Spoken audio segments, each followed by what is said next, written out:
Hello दोस्तों, नमस्कार। दिन भर की सारी बड़ी खबरें आपको बिना देरी के बताने वाले हैं। जहां सबसे पहले बताएंगे भारत के अलावा अब कोई विकल्प है ही नहीं हमारे पास। जी हां, वक्त रहते घुटनों पर आया बांग्लादेश। दोस्तों, मोहम्मद यूनुस को मलाल या फिर नया कोई प्लान चल रहा है भारत के खिलाफ। बताएंगे आपको सबसे ये बड़ी खबर इसी बीच बताने वाले हैं, जहां पर मिस्टर डोनाल्ड ट्रंप के इस रहस्यमयी पोस्ट ने पूरी दुनिया में मचा दिया तहलका। दोस्तों, उन्होंने एक ऐसा पोस्ट कर दिया है जिसने हर किसी के दिल को धड़का दिया। उन्होंने कहा है कि कल रात कुछ बड़ा होने वाला है, आपको बहुत जल्द मैं सच बताऊंगा। जी हाँ, आखिर वो कौन सा बड़ा एक्शन लेने वाले हैं आज रात, जिससे लोग कह रहे हैं उनके बयान को सुनने के लिए कि यही रात अंतिम है, यही रात भारी है। साथ ही साथ आपको बताएंगे डोनाल्ड ट्रंप के इस बयान के बाद अपने आप जेलेंस्की ने बड़ा ट्वीट कर दिया कि हम अमेरिका के साथ डील करने को तैयार है। जी हाँ, बड़ी ही रोचक कहानी आपको बताने वाले। इसी बीच बताएंगे पाकिस्तान से निपटने के लिए काबुल से भेजी गई बहुत बड़ी फौज, आखिर डूरन लाइन पर क्या कुछ बड़ा होने वाला है? क्या पाकिस्तान के उड़ा दिए होश? दोस्तों, एक से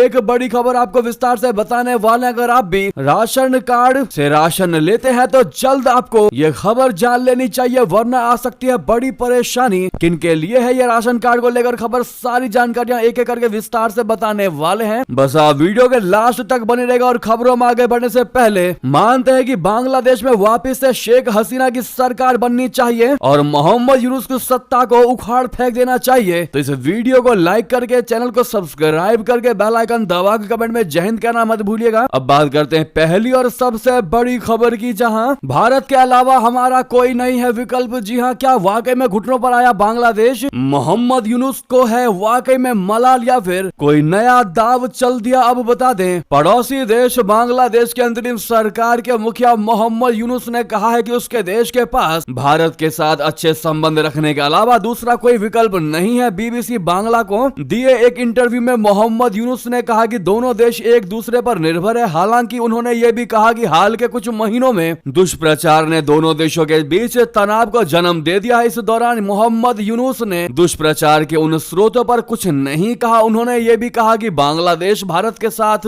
अपनी गलतफहमी दूर करने की कोशिश कर रहा है। जी हां, उनकी यह टिप्पणी काफी अहम इसलिए भी है क्योंकि ये 3 से 4 अप्रैल के बीच थाईलैंड में होने वाले बिम्स्टेक शिखर सम्मेलन से कुछ हफ्ते पहले आई है। इस सम्मेलन में बांग्लादेशी पक्ष प्रधानमंत्री नरेंद्र मोदी के साथ मीटिंग करना चाह रहा है और उसके लिए हाथ पैर मार रहा है। इसके अलावा मोहम्मद यूनुस अब अपने ही देश में घिरने लगे हैं, यहाँ तक कि सेना प्रमुख के निशाने पर आ चुके हैं। दूसरी तरफ आंदोलनकारी छात्र नेता ने उनकी सरकार से इस्तीफा दे दिया और अपनी नई पार्टी बना ली है। बता दें कि बांग्लादेश शेख हसीना के प्रत्यर्पण की लगातार मांग कर रहा है, तो वहीं भारत ने बार बार अंतरिम सरकार द्वारा बांग्लादेश में हिंदू और अन्य अल्पसंख्यकों पर हो रहे हमलों से निपटने के तौर तरीकों की आलोचना की है। दोस्तों, आपको क्या लगता है, क्या वाकई में मोहम्मद यूनुस को भारत को लेकर अकल आई है या फिर वो कोई नई चाल चल रहा है? हमने अपना अंदाज आपको बता दिया कि 3 से 4 अप्रैल के बीच थाईलैंड में बिम्स्टेक शिखर सम्मेलन होने वाला है, जो कि सबसे बड़ी वजह हो सकती है मोहम्मद यूनुस के भारत को लेकर सॉफ्ट बयान को लेकर। साथ ही साथ अगली खबर आपको बता दें, जहां पर कल रात कुछ बड़ा होने वाला है, सच बता दूंगा। जी हां, डोनाल्ड ट्रंप की इस रहस्यमयी पोस्ट ने बढ़ा दी दुनिया की धड़कनें। बता दें, अमेरिका के राष्ट्रपति डोनाल्ड ट्रंप अक्सर अपने विवादित बयानों और अप्रत्याशित घोषणाओं के लिए जाने जाते हैं। सोमवार को उन्होंने एक ऐसा ही रहस्यमयी सोशल मीडिया पोस्ट करके हलचल मचा दी। उन्होंने लिखा कि कल रात कुछ बड़ा होने वाला है, मैं सच बता दूंगा। उनकी इस पोस्ट के बाद राजनीतिक हलकों में कयासों का दौर शुरू हो गया कि आखिर ट्रंप ने ऐसा पोस्ट क्यों जारी किया। ट्रंप अक्सर अपने विवादास्पद बयानों और सोशल मीडिया पोस्ट के लिए चर्चा में रहते हैं। उनकी ये नई पोस्ट ऐसे समय में आई है जब अमेरिका और यूक्रेन के बीच तनाव बढ़ चुका है और ब्रिटेन खुलेआम यूक्रेन को समर्थन का ऐलान कर दिया है। इस बयान के बाद अमेरिका और वैश्विक राजनीति में चर्चाओं का दौर शुरू हो चुका है। डोनाल्ड ट्रंप मंगलवार को रात 9 बजे यानी आज रात 9 बजे और वहां के मुताबिक 7:30 बजे सुबह यूनाइटेड स्टेट हाउस चैम्बर में कांग्रेस को संबोधित करने वाले। हालांकि इसे आधिकारिक तौर पर स्टेट ऑफ द यूनियन नहीं कहा जाता क्योंकि ये शीर्षक बाद के वार्षिक संबोधनों के लिए आरक्षित है, लेकिन ये भाषण ट्रंप के लिए वर्ष के लिए अपनी प्राथमिकताओं को रेखांकित करने के लिए एक महत्वपूर्ण क्षण है। दोस्तों, इसमें भी हम अपना कयास आपको बताते हैं कि डोनाल्ड ट्रंप का क्या प्लान हो सकता है, उनके इस पोस्ट का क्या मतलब हो सकता है। जहां तक हमें पता है और लगता है, इसके लिए 3 बड़े सवाल खड़े हो सकते हैं। पहला तो ये कि क्या अमेरिका अमेरिका यूक्रेन को लेकर कुछ बड़ा करने वाला है। दूसरा दोस्तों, ब्रिटेन के खुलेआम यूक्रेन को समर्थन के ऐलान पर क्या कोई नई गाज गिर सकती है ब्रिटेन पर। और तीसरा और अंतिम कयास हम आपको बता सकते हैं सवाल के तौर पर कि क्या रशिया यूक्रेन युद्ध को लेकर डोनाल्ड ट्रंप कोई नया दाव खेलने वाले हैं, क्योंकि पूरी दुनिया के मद्देनजर यही 3 सबसे बड़े सवाल हैं। अगर इनमें से किसी चीज पर एक्शन लेते हैं डोनाल्ड ट्रंप तो ही कोई बहुत बड़ा एक्शन माना जाएगा, अदरवाइज हमें नहीं लगता कि इतना बड़ा कोई अन्य एक्शन होगा। आप क्या समझ सकते हैं दोस्तों? अपनी सुझाव देना बिल्कुल मत भूलिएगा। रात तक की बात है, उससे पहले वीडियो को देख रहे हैं तो सुझाव देना बिल्कुल मत भूलिएगा। मेनली दोस्तों जेलेंस्की को लेकर बड़ा एक्शन हो सकता है, ऐसा हम इसलिए कह रहे हैं क्योंकि अभी हाल ही में रात डोनाल्ड ट्रंप ने जेलेंस्की पर निशाना साधा। दोस्तों नए बयान में उन्होंने बहुत बड़ा इशारा किया। डोनाल्ड ट्रंप ने सोमवार को कहा कि यूक्रेन के राष्ट्रपति का यह कहना है कि रशिया और यूक्रेन युद्ध खत्म होने में अभी समय लगेगा, युद्ध जल्द खत्म होने के आसार नहीं है। वोलोदिमीर जेलेंस्की का अब तक का यह सबसे खराब बयान है। उन्होंने आगे कहा कि अमेरिका इस युद्ध को अब बहुत लंबा नहीं चलने देगा। डोनाल्ड ट्रंप ने यूक्रेन को दिए जा रहे समर्थन से अमेरिका के पीछे हटने का भी बड़ा इशारा कर दिया। ट्रंप ने कहा कि जेलेंस्की अमेरिका का समर्थन मिलने के बाद भी शांति नहीं चाहते हैं। जब उनसे मुलाकात हुई थी तो मैंने कहा था कि वो अमेरिका के सहयोग के बिना ये युद्ध नहीं लड़ सकते, लेकिन उन्होंने रशिया के साथ लड़ाई में जो बयान दिया है वो बहुत ही खराब है। वो पता नहीं क्या सोच रहे हैं। दोस्तों ये हो सकता है कि जेलेंस्की को लेकर यूक्रेन को लेकर ही कोई बड़ा एक्शन ना ले मिस्टर डोनाल्ड ट्रंप आज रात, जिस वजह से जेलेंस्की के लिए आज की रात ही अंतिम और आज की ही रात सबसे भारी है। जी हाँ, क्या आप बता सकते हैं दोस्तों यही रात अंतिम और यही रात भारी कहां इस्तेमाल किया गया था? इस लाइन को तो वहीं अगली खबर बता दें। जैसे ही मिस्टर डोनाल्ड ट्रंप ने यह बात कही कि वो आज रात बड़ा फैसला लेने वाले हैं, बड़ा एक्शन लेंगे, उसके तुरंत बाद ही डोनाल्ड ट्रंप के लिए जेलेंस्की ने बड़ा बयान जारी कर दिया। कह दिया कि हम डील करने को तैयार हैं, अमेरिका हमें दोबारा बुलाएगा तो भी मैं दोबारा जाऊंगा। हमारी बहस से सिर्फ और सिर्फ व्लादिमीर पुतिन को फायदा मिला है। अगर ट्रंप मुझे दोबारा बुलाएंगे अमेरिका तो मैं दोबारा जाऊंगा। जी हाँ, उन्होंने कहा कि अगर मुझे मिनरल डील के लिए बुलाया जाता है तो मैं व्हाइट हाउस अवश्य जाऊंगा। जेलेंस्की ने कहा कि उन्हें उम्मीद है कि यूक्रेन की सुरक्षा गारंटी की मांग सुनी जाएगी। दोनों पक्ष इस पर सहमत होते हैं तो डील पर दस्तखत किए जाएंगे। उन्होंने कहा कि वे बस चाहते हैं कि यूक्रेन का पक्ष भी सुना जाए। यूक्रेनी राष्ट्रपति ने कहा कि हमारे साझेदार याद रखें कि इस जंग में हमलावर कौन है। कहीं ना कहीं दोस्तों जेलेंस्की को यह बड़ा डर सता रहा है कि ट्रंप कोई यूक्रेन को लेकर बड़ा एक्शन ना ले ले। अगली खबर की बात कर लेते हैं, जहां पर डोनाल्ड ट्रंप जेलेंस्की की बहस पर पहली बार जयशंकर जी का आया बयान। कहा फिलहाल दुनिया सामान्य से कहीं अधिक दिलचस्प हो गई है। जी हाँ, विदेश मंत्री जयशंकर जी ने भी बेल्जियम की राजकुमारी एस्ट्रीड से मुलाकात की। उन्होंने सोशल मीडिया पोस्ट में इस मुलाकात को शानदार बताया और कहा कि उनकी यात्रा भारत बेल्जियम और भारत यूरोपीय संघ की मजबूत साझेदारी के लिए अधिक सहयोग को बढ़ावा देगी। विदेश मंत्री जयशंकर जी ने बेल्जियम के उप प्रधानमंत्री एवं विदेश मंत्री मैक्सिम प्रिवोट के साथ बैठक के दौरान सोमवार को कहा कि सेमीकंडक्टर, स्वच्छ ऊर्जा और आर्टिफिशियल बुद्धिमत्ता यानी एआई जैसे क्षेत्रों में सहयोग के जरिए भारत और बेल्जियम के बीच स्थिर संबंधों के अधिक समकालीन स्वरूप में विकसित होने की संभावना है। बेल्जियम की राजकुमारी एस्ट्रीड की अध्यक्षता में कुछ स्तरीय आर्थिक प्रतिनिधि मंडल के हिस्से के रूप में भारत का दौरा कर रहे हैं। जयशंकर जी ने बैठक में अपने शुरुआती संबोधन में कहा कि इस समय दुनिया सामान्य से ज्यादा अधिक दिलचस्प बन चुकी है। उनकी यह टिप्पणी पिछले हफ्ते व्हाइट हाउस के ओवल ऑफिस में अमेरिकी राष्ट्रपति ट्रंप और उनके यूक्रेनी समकक्ष वोलोदिमीर जेलेंस्की के बीच जुबानी जंग के बाद यूक्रेन संघर्ष पर नए सिरे से ध्यान केंद्रित किए जाने के बीच आई है। वहीं बता दें क्या डूडंड लाइन पर कुछ बड़ा होने वाला है। दोस्तों पाकिस्तान से निपटने के लिए काबुल से भेजी गई है बड़ी फौजें पाकिस्तान के होश फाख्ता। बता दे पाकिस्तान के बनाए टीटीपी अब पाकिस्तान के लिए नासूर बन गया है। अफगानिस्तान का तालिबान सरकार भी पाकिस्तान के लिए बहुत बड़ी मुसीबत बन चुकी है। अब दोनों देशों की सेना एक दूसरे के आमने सामने है। पिछले साल दिसंबर में खोस्त के इलाके में तालिबान आर्मी और पाकिस्तान सेना के बीच जबरदस्त जंग हुई। इसमें पाकिस्तानी सेना के 19 से ज्यादा सैनिकों को तालिबान आर्मी ने मार गिराया। ये पलटवार अफगानिस्तान आर्मी ने पाकिस्तान के एयर स्ट्राइक के जवाब में किया।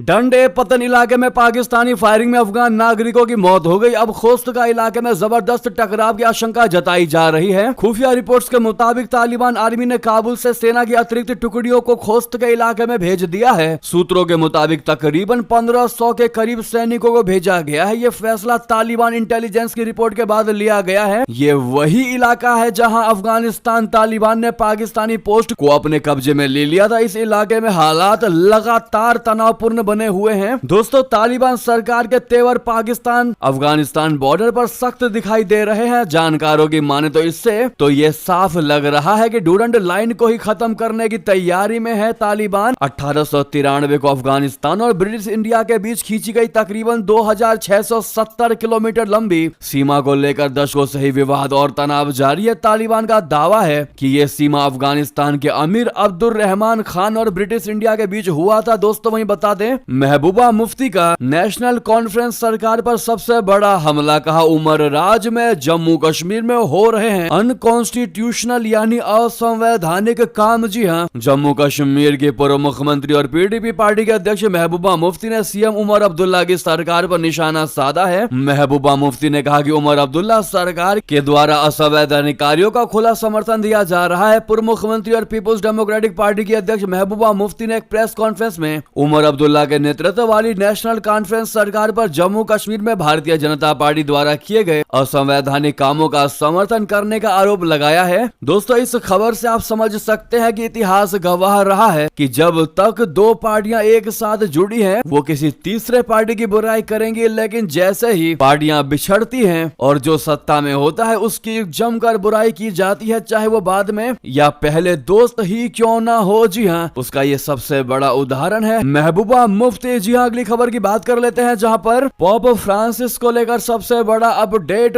सांस लेने में हो रही है उनको तकलीफ, वेंटिलेशन पर रखा गया है उनको। 14 फरवरी से हॉस्पिटल में है, आज भी एडमिट। दोस्तों निमोनिया से जूझ रहे पोप फ्रांसिस को सोमवार को लगातार 2 बार सांस लेने में दिक्कत का सामना करना पड़ा, जिसके बाद उनको मैकेनिकल वेंटिलेशन पर रखा गया। 88 साल के पोप फ्रांसिस के फेफड़ों में इंफेक्शन की वजह से 14 फरवरी को रोम के जेमेली अस्पताल में भर्ती कराया गया था। इससे पहले वेटिकन ने रविवार को बयान जारी करके बताया था कि पोप को रविवार को मैकेनिकल वेंटिलेशन की आवश्यकता नहीं पड़ी। पोप डबल निमोनिया से उबर रहे हैं, उन्हें हाई फ्लो सप्लीमेंट्री ऑक्सीजन दी जा रही है। शुक्रवार देर रात वेटिकन के अपडेट में बताया था कि पोप को फेफड़ों में एंठन यानी ब्रोंकियल स्पेज्म के कारण अचानक खांसी का दौरा पड़ा, जिससे उन्हें सांस लेने में तकलीफ हुई थी। दोस्तों वहीं अगली खबर बता दें, ऑस्ट्रेलिया के उप प्रधानमंत्री ने मेलबर्न में बीएपीएसएफ के प्रमुख महंत स्वामी महाराज जी से की भेंट। दोस्तों ऑस्ट्रेलिया के उप प्रधानमंत्री रिचर्ड मार्ल्स ने बीएपीएसएफ श्री स्वामी नारायण मंदिर कैनबर्न मेलबर्न में महंत स्वामी महाराज से भेंट की। इस महत्वपूर्ण भेंट ने ऑस्ट्रेलिया और भारत के बीच सांस्कृतिक और आध्यात्मिक संबंधों को और मजबूत किया है। साथ ही बीएपीएस स्वामी नारायण संस्था द्वारा पूरे राष्ट्र में सद्भावना, सेवा और भक्ति को बढ़ावा देने के लिए महत्वपूर्ण भूमिका को स्वीकार किया। सभा को संबोधित करते हुए उप प्रधानमंत्री ने महंत स्वामी महाराज का आशीर्वाद प्राप्त करने के लिए अपनी कृतज्ञता व्यक्त की और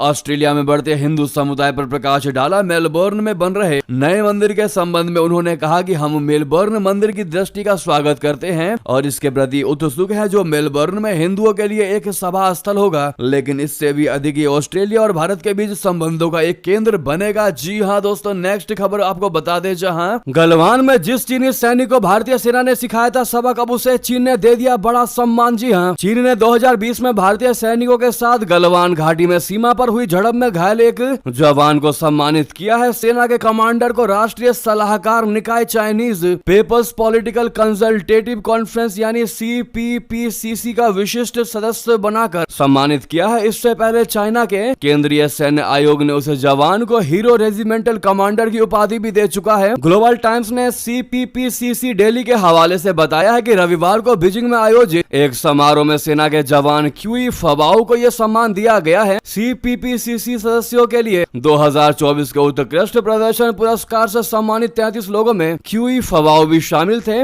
दोस्तों चाइना के इस करतूत के पीछे आप कौन सी बड़ी वजह मान सकते हैं, वही अगली खबर बता दें। नाटो, यूनाइटेड नेशन और वर्ल्ड बैंक से बाहर निकलेगा क्या अमेरिका? डोनाल्ड ट्रंप के करीबियों ने कर दिया बड़ा इशारा। दोस्तों एलॉन मस्क अमेरिकी राष्ट्रपति डोनाल्ड ट्रंप के सलाहकार और सरकारी दक्षता विभाग डॉजी के प्रमुख है। उन्होंने अमेरिका को नाटो और संयुक्त राष्ट्र यानी यूनाइटेड नेशन से बाहर निकालने के लिए ट्रंप के ओर से किए गए आह्वान का समर्थन किया। ये बयान ऐसे समय आया है जब यूक्रेन संघर्ष पर अमेरिका और उसके यूरोपीय सहयोगियों के बीच मतभेद गहराते जा रहे हैं। शुक्रवार को व्हाइट हाउस में ट्रंप और यूक्रेनी राष्ट्रपति वोलोदिमीर जेलेंस्की के बीच तीखी बहस भी देखी गई, जिसके बीच अब एलॉन मस्क ने Trump social media influencer Gunther इंगलमैन के सुझाव का समर्थन किया, जिन्होंने एक्स पर लिखा कि नाटो और संयुक्त राष्ट्र को छोड़ने का समय आ गया है। तो वहीं आपको बता दें, बांग्लादेश की सुप्रीम कोर्ट से पूर्व पीएम खालिदा जिया को बहुत बड़ी राहत, भ्रष्टाचार मामले में हुई बरी। जी हाँ, बांग्लादेश की सुप्रीम कोर्ट से पूर्व प्रधानमंत्री खालिदा जिया को बहुत बड़ी राहत मिली है। देश की शीर्ष अदालत ने भ्रष्टाचार मामले में उन्हें बरी कर दिया और फैसला बरकरार रखा है। जिस मामले में जिया को राहत मिली है वो है साल 2011 का मामला। सुप्रीम कोर्ट से पहले हाई कोर्ट ने भी खालिदा जिया को बरी करने का फैसला सुनाया था। निचली अदालत ने हाई कोर्ट और सुप्रीम कोर्ट के फैसले से पहले खालिदा जिया को 7 साल की जेल की सजा सुनाई थी। बीएनपी अध्यक्ष खालिदा जिया स्वास्थ्य समस्याओं से जूझ रही हैं। बीते दिनों उन्हें इलाज के लिए लंदन लेकर जाया गया। देश की सरकारी समाचार एजेंसी BSS की रिपोर्ट्स के मुताबिक सुप्रीम कोर्ट में न्यायमूर्ति मोहम्मद अशफाकुल इस्लाम की अध्यक्षता वाली 3 सदस्यीय अपीलीय खंडपीठ ने आदेश पारित किया। अगली खबर बता दें, इतना ही नहीं, शेख हसीना के खिलाफ मोहम्मद यूनुस ने बहुत बड़ी चाल चली है। दोस्तों अब क्या आपको बता दें, बांग्लादेश की अंतरिम सरकार के मुख्य सलाहकार मोहम्मद यूनुस ने पूर्व प्रधानमंत्री शेख हसीना के प्रशासन के दौरान किए गए कथित अत्याचारों के दस्तावेजों को प्रिजर्व करने यानी संरक्षित करने का आह्वान किया है। ढाका ट्रिब्यून अखबार की खबर के मुताबिक संयुक्त राष्ट्र के अधिकारियों के साथ हुई बैठक के दौरान यूनुस ने इस बात पर जोर दिया है कि उचित आर्काइव मैनेजमेंट सिस्टम के बिना सच्चाई जानना और न्याय सुनिश्चित करना मुश्किल हो जाएगा। तो उधर आपको बता दें, खनिज की खोज में घूम रहे मिस्टर डोनाल्ड ट्रंप अब इस मुस्लिम देश पर भी गड़ा रहे हैं नजर। जी हाँ, यूक्रेन के राष्ट्रपति और अमेरिकी राष्ट्रपति ट्रंप की बातचीत फेल होने से यूक्रेन की शांति वार्ता के साथ साथ ट्रंप एक और इरादे को नुकसान हुआ है। ट्रंप चाहते थे कि जो पिछले 3 सालों की जंग में अमेरिकी ने यूक्रेन को सहायता दी है उसका हर्जाना उनके खरीदों से पूरा किया जाए, लेकिन अभी तक ऐसा नहीं हो पाया है। ऐसा पहली बार नहीं है जब ट्रंप ने खरीदों को लेकर लालच जताया हो। यूक्रेन से मिनरल्स डील पर बात नहीं बनने के बाद अब अमेरिका की नजर अफगानिस्तान पर है। अफगानिस्तान से 2017 में अमेरिका ने $1 ट्रिलियन